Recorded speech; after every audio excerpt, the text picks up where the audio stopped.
மக்கள் மனசை கலைக்க பாக்குறீங்க. இதுக்கெல்லாம் பதில் சொல்ல வேண்டியதில்லை. அந்த கலவரத்தை படம் பிடிச்சது நான் தான். ஓஹோ, எதிர்கட்சிக்காரங்கிட்ட எவ்வளவு வாங்கின? நீங்க எதிர்கட்சியா இருந்தப்போ எவ்வளவு கொடுத்திருப்பீங்க? ஏயா, கையில ஒரு மைக்கு, சேட்டலைட் டிவி இருக்குன்னு ஒரு கோட்டை மாட்டிட்டு நீங்க என்ன வேணா கேப்பீங்க. அதுக்கெல்லாம் நான் பதில் சொல்லணுமா? இல்ல, பதில் சொல்ல வேண்டியது உங்களுடைய கடமை. அதுக்குதான் 6 கோடி மக்கள் உங்களை தேர்ந்தெடுத்திருக்காங்க. சிஎம் பதவினா என்னன்னு தெரியுமா எவனுக்கு? என்னைக்காவது ஒரு நாள் சிஎம் ஆபீஸ் வாசப்படியாவது மிதிச்சிருக்கியா?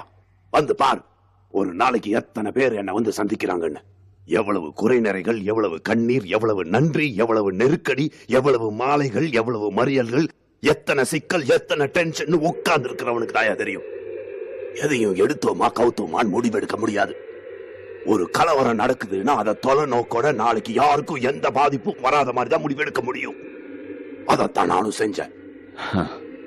சுலபமா தீர்க்க வேண்டிய பிரச்சனைய உங்க சுயலாபத்துக்காக பெருசா வளர விட்டுட்டு இப்ப சப்ப கட்டு கட்டுறீங்களே.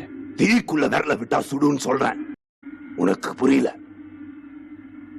நீ விட்டு பார், அப்ப தெரியும். ஒரு நாள் நீ சிஎம்மா இருந்து பார், அப்ப புரியும். இது சரியான பதில் இல்லையே. நான் எப்படிங்க உங்க சீட்ல உட்கார முடியும்? இது வாதத்துக்கு வேணா நல்லா இருக்கலாம், ஆனா நடக்கிற காரியமா? நடக்கும். அரசியல் சட்டத்துல அதுக்கு இடம் இருக்கு.